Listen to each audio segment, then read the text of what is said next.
¿Qué tal? Vamos a tratar en este espacio sobre las leyes eclesiásticas. Dentro del Código de Derecho Canónico está compuesto por 7 libros. De estos 7 libros, el primer libro trata sobre las normas generales y dentro del libro de las normas generales, que son las que coordinan o hacen que puedan entenderse cómo ser aplicadas las normas, las leyes, qué condiciones, es prácticamente el estudio de las normas generales que a lo largo del Código de nuestro Derecho Canónico nos ayuda sobre todo en la vida organizada eclesialmente y donde también a cada feligrés, tanto físicamente como también jurídicamente, pueda desenvolverse en comunión con la comunidad, ayudado por estas normas.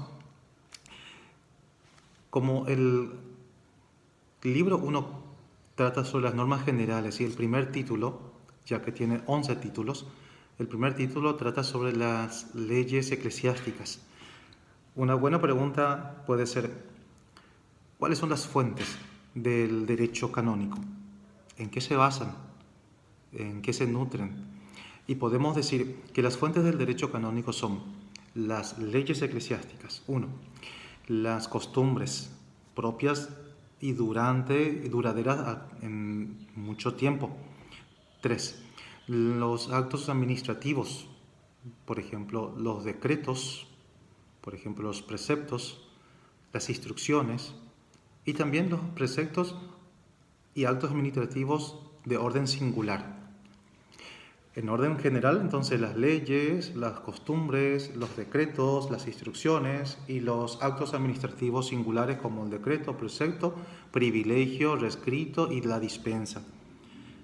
Ahora, cuando vamos a entrar en estudiar, en profundizar las leyes eclesiásticas, partimos de los cánones número 7 al 22. La primera cosa que nos dice el canon número 7, que la ley es constituida o instituida cuando viene promulgada. Esta misma noción, esta misma definición, vemos que no tiene específicamente que la ley es esto, sino la ley existe cuando viene promulgada. La ley es instituida cuando viene promulgada. Por eso ya esta es la copia del mismo texto del Código de 1917. Ahora, en este Código de 1983 y hoy en adelante sigue vigente, la ley se refiere, nace, como se dice, como nos decía nuestro profesor, la ley es como una persona, dice, nace, vive y muere.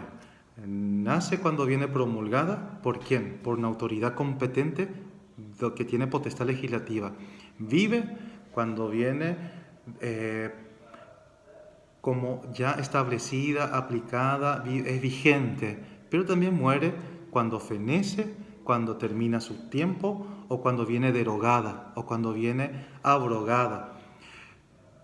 Es como una criatura, decía él. La ley nace cuando viene instituida, vive durante el tiempo, pero también puede terminar con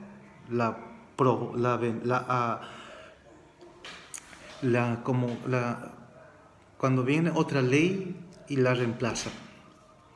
Lo primero que también tenemos que tener en cuenta cuando hablamos de este punto número 7 es que la ley tiene unas características y son 5 concretamente. Si se me pregunta primero cuáles son las definiciones, qué es la ley es aquella que viene instituida cuando viene promulgada. Y tiene que tener características, ya Santo Tomás de Aquino decía, que toda ley viene en orden al bien común, al bien de una comunidad. Por lo tanto, tiene que apuntar a que esa ley pueda ayudar a la organización de una comunidad. Por lo tanto, tiene que ser racional, dice Santo Tomás de Aquino. Es decir, hecho con el fin de organizar, con un fin racional, donde las personas, donde el instituto, sobre todo la persona física y la persona como en comunidad, puedan vivir racionalmente basándose en su parte humana como en la parte de la parte espiritual. Bien común, una característica, tiene que apuntar al bien común. Racional, porque tiene que ser en orden a una claridad.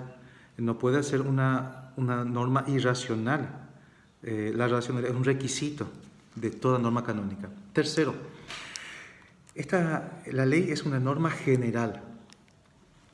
Es no para una persona concreta, una acción concreta o una situación concreta, sino es un acto, una ley para una situación general. Norma es una norma general, por lo tanto no concreto, sino la cuarta característica, abstracta. El destinatario no es particularmente en este momento, sino la ley viene como explicada en norma en general. Es abstracta y tiene que ser aplicada a cada situación. No es que la ley es para cada situación, sino ahí está también, el legislador piensa, promueve la ley, es para todos y es para un caso que puede ser aplicada interpretando la ley para casos particulares. Es ordenado bien común, es racional, es una norma general, abstracta. Y el quinto punto dice, la ley tiene una característica que si él tener su origen a partir de quien tiene la potestad legislativa. Es decir, su fuente nace cuando viene establecida por una autoridad competente. Debe ser promulgada por una autoridad competente. ¿Quién puede promulgar la ley dentro de la vía eclesiástica? Cuando se entiende por una autoridad competente, se habla en términos legislativos. Como las tres potestades son legislativo, ejecutivo y judicial, en el campo tienen autoridad competente el romano pontífice en la Iglesia, el primero, el colegio episcopal junto con el romano pontífice, para la Iglesia universal, para la Iglesia católica en todo, pero para una iglesia particular, es decir, para una diócesis, es decir, como un ejemplo, Misiones o Carapeguá, allí el que tiene autoridad es la autoridad competente con potestad legislativa, es el obispo diocesano. Vemos ahí tres, por ejemplo, un vicario general, un vicario episcopal tienen potestad ejecutiva, no legislativa. Por ello, ellos no pueden promulgar una ley, solo o el obispo diocesano, después de un sínodo diocesano, o el romano pontífice, junto o solo o con el colegio episcopal en un concilio ecuménico o en un sínodo de obispo, es quien tiene la autoridad competente para promulgar una ley. Y hablando de ley eclesiástica, ley canónica, existen varios tipos de leyes. La ley eclesiástica universal, la ley eclesiástica particular, dice el canon 8, que la ley eclesiástica universal es aquella que viene promulgada, ¿dónde? Con la edición de la Gaceta oficial de la sede de la Acta Apostólica. De allí, de ese lugar, de esa Gaceta, se promulga, ahí la fuente. A menos que en un caso particular no se ha establecido otra cosa. Y cumplidos los 3 meses en vigor, después de que viene promulgada, recién viene aplicada a nivel del contexto universal a partir de los 3 meses. Es una diferencia que tiene con la iglesia particular, con la ley eclesiástica particular. La ley eclesiástica particular, dije, para una diócesis, para una provincia, pero tiene vigencia en una diócesis particular a partir de un mes. Una vez que viene promulgada, entra en vigencia después de un mes.